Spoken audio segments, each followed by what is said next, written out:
Certo. Então, indo para a aula 6 do primeiro módulo, nós estamos quase chegando ao fim dele, e essa sexta aula nós iremos falar sobre a última das moléculas biológicas que nós vimos falando até então. Até agora nós falamos sobre carboidratos, lipídios, proteínas, e dentro de proteínas nós falamos de enzimas e bioenergética. Agora nós iremos falar sobre a última das moléculas biológicas que eu falei que nós iremos tratar nesse primeiro módulo. Então, antes de começar a falar de ácidos nucleicos propriamente dito, muitos de vocês, com certeza, já devem ter ouvido falar sobre câncer. O câncer, na verdade, é um conjunto muito heterogêneo de doenças. Existem vários tipos diferentes de cânceres e que são tratados e que ocorrem de diferentes formas. Mas uma das principais ferramentas no tratamento do câncer é a farmacoterapia, que é a utilização de remédios para tratar. O câncer nada mais é do que um conjunto de células, de forma geral, um conjunto de células que se dividem indefinidamente, que não respondem mais a sinais de que elas devem parar de se dividir, e devido a essa divisão extremamente acelerada, muitas vezes esse conjunto de células pode acabar invadindo outros tecidos e tudo mais, e isso que acaba levando à morte em muitos casos. Então, observem essas moléculas: a ciclofosfamida, a oxaliplatina e a temozolomida. Essas três moléculas, elas são utilizadas para tratar alguns tipos diferentes de cânceres. A temozolomida, inclusive, por exemplo, ela é muito utilizada no tratamento de glioma ou glioblastoma, que é um tipo de câncer que atinge o sistema nervoso central, que é extremamente invasivo e de tratamento muito complicado. Esses três agentes que são utilizados como remédios para tratar alguns tipos de cânceres, eles atuam sobre as células de câncer de formas bem parecidas. De forma que quando o paciente toma essas moléculas, o efeito final é levar à morte da célula cancerosa. Então, eles são agentes citotóxicos, agentes que levam à morte das células. Só que, como eles fazem isso?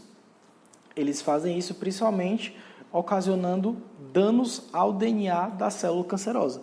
Ao ocasionar danos a esse DNA, isso impede que o DNA seja replicado, seja transcrito, então a célula não pode mais se dividir, em determinadas proporções, claro, e ela vai ter muita dificuldade para transcrever RNA e produzir proteínas. O DNA e o RNA são os principais ácidos nucleicos que são o tema desta aula. Então, nós até agora já falamos sobre carboidratos, lipídios, proteínas e hoje nós iremos falar sobre os ácidos nucleicos. O DNA, que é o nosso principal ácido nucleico, por assim dizer, ele, de acordo com a sequência dos monômeros que o formam, nós podemos traçar a similaridade evolutiva entre diferentes organismos. Então, quanto mais semelhante a sequência do DNA de dois organismos, nós podemos inferir que mais aparentados evolutivamente eles são. Então, de acordo com esse cladograma, nós podemos ver que, por exemplo, humanos e chimpanzés, eles têm o DNA muito parecido, extremamente parecido, e eles têm o DNA mais parecido entre si do que o DNA, por exemplo, a sequência de DNA de humanos e os macacos do Novo Mundo, por exemplo.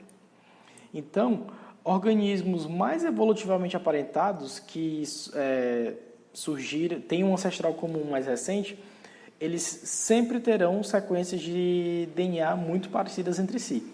Então, o DNA é uma ferramenta, hoje em dia, muito importante para estudos evolutivos, principalmente.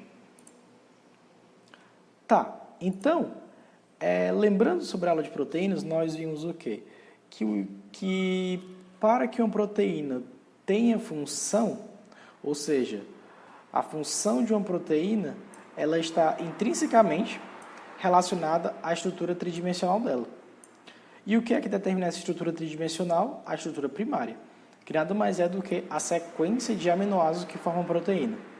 Só que, se a função é determinada pela estrutura tridimensional e essa é determinada pela estrutura primária, que é a sequência de aminoácidos, o que vai determinar essa estrutura primária da proteína? O que determina a sequência de aminoácidos de uma proteína? Como que, digamos assim, a célula sabe a ordem em que os aminoácidos de uma proteína devem ser encadeados? Ora, isso é por causa do DNA, do material genético da célula. Então, a sequência de aminoácidos de um polipeptídeo, ela vai ser programada por aquilo que nós chamamos de gene. Muitos de vocês provavelmente já devem ter ouvido essa palavra, nós iremos explorar ela mais ao longo dessa aula, mas o gene nada mais é do que uma sequência do DNA que é responsável por codificar uma proteína. Então, com base nisso, nós já temos aqui qual é a principal, digamos assim, função do DNA, que é o quê? No DNA tem a informação para a codificação, a produção de proteínas. As proteínas elas só podem ser produzidas se a informação para sintetizar elas estiver no DNA. O DNA, portanto, é o livro de receitas que vai levar à produção das proteínas. E o que significa, no caso, esse termo unidade hereditária, que é o que nós acabamos de nos referir ao gene? É o que é passado de uma célula para outra. Então, o DNA, toda vida que a célula vai se dividir, gerando duas células filhas, no caso da mitose, o DNA ele é replicado e a informação genética de uma célula ela é passada para as duas células filhas. De forma que é isso que significa o gene, a unidade hereditária de uma célula. Então, os genes eles são, como eu falei, segmentos de DNA, que é o principal tipo de ácido nucleico que nós iremos falar, nós iremos entrar na estrutura dele daqui a pouco, que pertence à classe de ácidos nucleicos. Então, é uma porção do DNA responsável por sintetizar um produto biologicamente funcional, que geralmente é uma proteína. Essa é a definição de gene.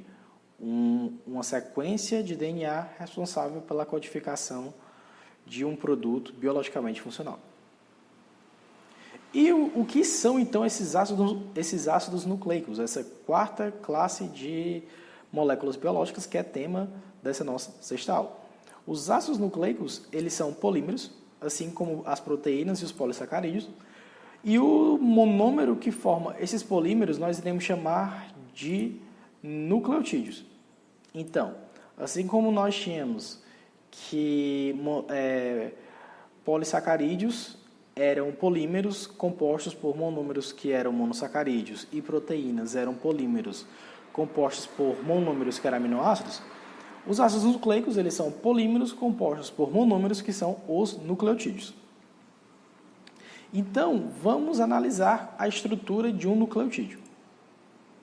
Mas antes, faz muito mais sentido nós analisarmos os ácidos nucleicos se nós soubermos onde ele está localizado na célula.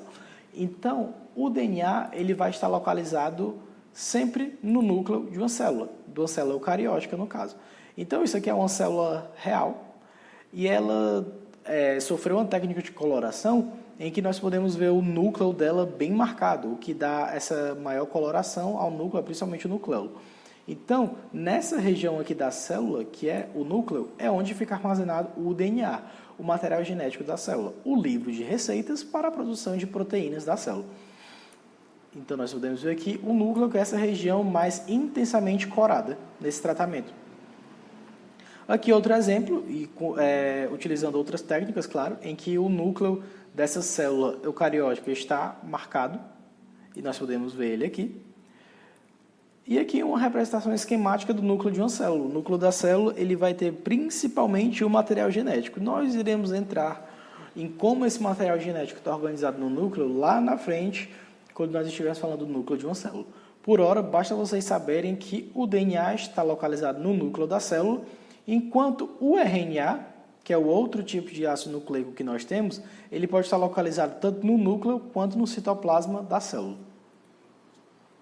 Então, vamos analisar a estrutura, a composição química dos ácidos nucleicos para que nós possamos depois ver a estrutura e posteriormente a função deles. Então, os ácidos nucleicos, um sinônimo para eles pode ser de polinucleotídeos. Então, se vocês virem a palavra polinucleotídeos, saibam que é um sinônimo para ácido nucleico. O nucleotídeo, então, ele vai ser composto por 3 partes, que é o quê? Um açúcar, um monossacarídeo de 5 carbonos, e por ser um açúcar de 5 carbonos, nós iremos chamar de pentose. Uma base nitrogenada, que nada mais é do que uma base química, contendo nitrogênio, e um ou mais grupos fosfato. Então, nós podemos ver aqui pela imagem o nucleotídeo. Então, o nucleotídeo nada mais é do que isso.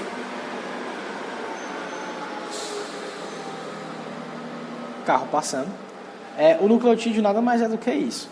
Uma base nitrogenada que está ligado a um açúcar, que é uma pentose, um açúcar de 5 carbonos, que está ligado, esse açúcar, a um grupo fosfato.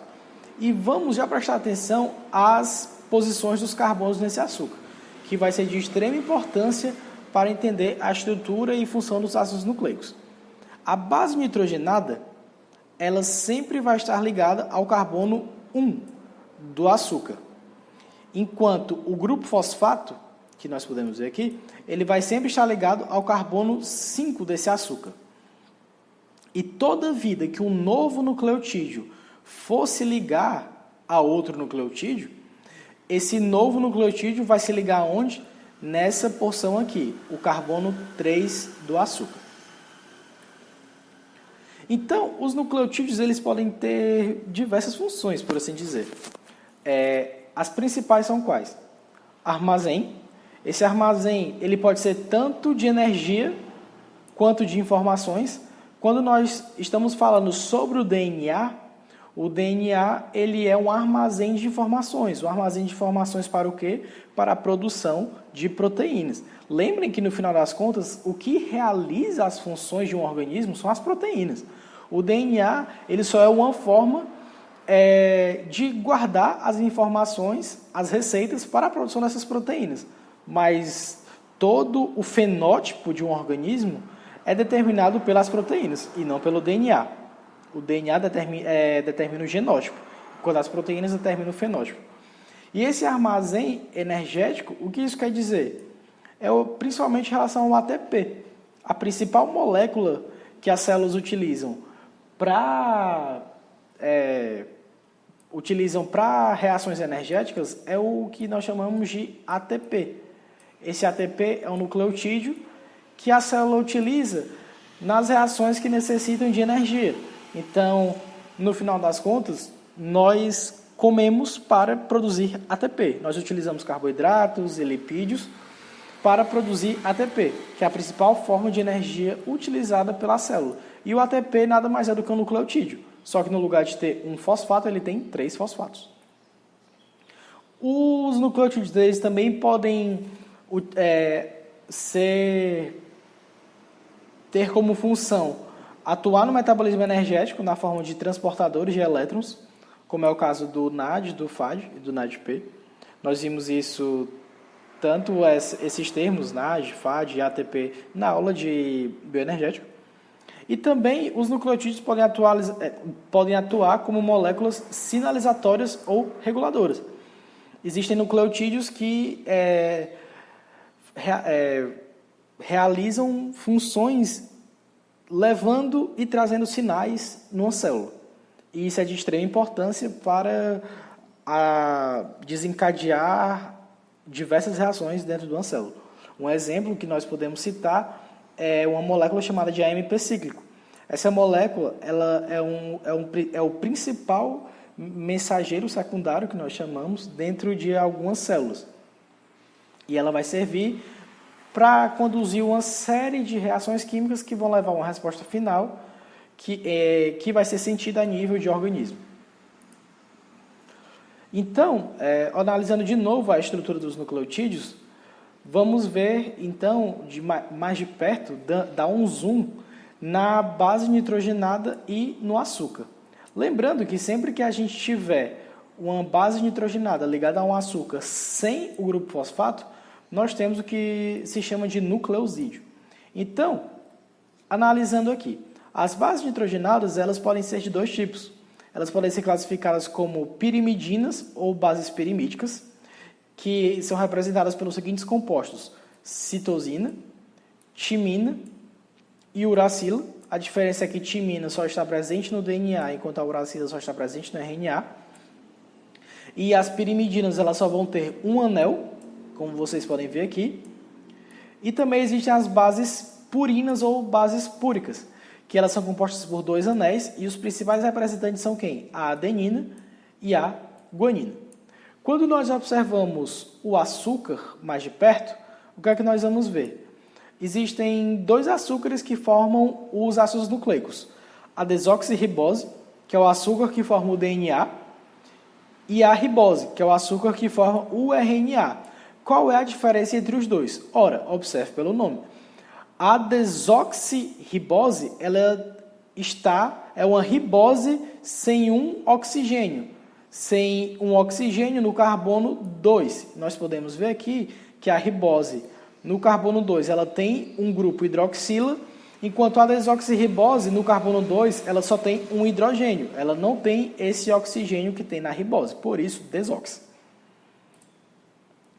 E como que no caso do DNA ou do RNA, que são o que a gente chama de polinucleotídeo, como esses nucleotídeos eles se encaixam para formar um polinucleotídeo? Assim como os aminoácidos, eles se encaixam mediante ligações peptídicas para formar proteínas, e os monossacarídeos, eles se ligam mediante ligações glicosídicas para formar polissacarídeos. Os nucleotídeos, eles vão se encaixar mediante o que a gente chama de ligações fosfodiéster, dessa forma aqui. Observe, fosfato, açúcar, base nitrogenada, e o próximo nucleotídeo ele vai se encaixar no carbono 3'. Lembrem que eu falei isso há pouco. Enquanto o próximo nucleotídeo está aqui, fosfato, açúcar, base nitrogenada, carbono 3' se liga o próximo nucleotídeo. Fosfato, açúcar, base nitrogenada, carbono 3' se liga o próximo nucleotídeo. Fosfato, açúcar e por aí vai. Então, toda a vida, quando o nucleotídeo ele vai se encaixar no outro, o primeiro nucleotídeo ele tem o carbono 3' livre, e o próximo nucleotídeo, o segundo nucleotídeo, ele vai se encaixar nesse carbono 3' livre. Então, vamos observar isso aqui, nesse exemplo. Em um polinucleotídeo, os nucleotídeos unem-se por meio de ligações fosfodiéster. Então, como nas proteínas, os aminoácidos se unem por ligações peptídicas, que são ligações covalentes, e nos polissacarídeos, os monossacarídeos se unem por ligações glicosídicas, aqui nos ácidos nucleicos, os nucleotídeos eles se encaixam por ligações fosfodiéster. E como é o mecanismo de formação dessas ligações? Um grupo 5' fosfato de um nucleotídeo, lembrem, por que 5' fosfato? 5' porque o carbono 5 do açúcar está ligado ao fosfato. O fosfato ele se liga sempre no carbono 5 do açúcar, enquanto a base nitrogenada se liga ao carbono 1. E se esse açúcar ele vai servir como molécula aceptora para um novo nucleotídeo, ele tem que ter o carbono 3' livre. Ele tem que ter, nesse carbono 3' tem que estar ligado uma hidroxila. Então, como é que essa ligação fosfodiéster funciona? Nós temos aqui, vamos supor que nós temos dois nucleotídeos ligados, mas nós podemos observar aqui o grupo fosfato, que se liga no carbono 5 do açúcar, aqui está o açúcar, e aqui está a base nitrogenada, a adenina, representada só pela letra A. Então, observem que aqui nós temos um outro nucleotídeo. Nós temos aqui um nucleotídeo, marcado em azul, e aqui, marcado em vermelho, nós temos o nosso, vamos supor, primeiro nucleotídeo dessa cadeia. Quando essa cadeia está começando a ser formada, lembrem que só tem esse nucleotídeo aqui marcado em vermelho. E no carbono 3 desse açúcar, vai ter o quê? Um grupo hidroxila, um grupo OH. Esse grupo OH, ele vai servir como aceptor para o próximo nucleotídeo que vai entrar. E esse próximo nucleotídeo que entra, ele entra como? Ele entra pelo grupo fosfato dele, que vocês podem ver aqui. O grupo fosfato do segundo nucleotídeo é que vai formar uma ligação com a hidroxila do que está no carbono 3 do nucleotídeo anterior. Então, vejam que o segundo nucleotídeo, ele utiliza o grupo fosfato para se ligar ao carbono 3' do primeiro nucleotídeo, que tinha uma hidroxila. E quando o segundo nucleotídeo, que está presente aqui em azul, se liga ao primeiro, essa hidroxila é desfeita e é formada a ligação fosfodiéster, que é a ligação que une o primeiro nucleotídeo e o segundo. E esse dinucleotídeo, para ele formar um trinucleotídeo, ele tem que estar o quê? Com a extremidade 3' hidroxila livre. Então, quando o próximo nucleotídeo, que continua aqui para baixo, vocês podem ver aqui, for se ligar a esse dinucleotídeo, ele vai se ligar como? Utilizando o fosfato dele, o 5' fosfato, e se ligar à hidroxila presente no carbono 3. E é isso que nós vemos aqui. Aqui o carbono 3 ele não está livre, por quê? Porque aqui é uma cadeia polinucleotídica, mas imagine que antes dessa cadeia ser formada, esse carbono 3 estava livre com extremidade hidroxila. E para que esse nucleotídeo aqui se ligue a esse primeiro, ele se liga como? Utilizando o grupo fosfato e encaixando esse grupo fosfato na hidroxila presente no carbono 3. Assim forma um dinucleotídeo e por aí vai.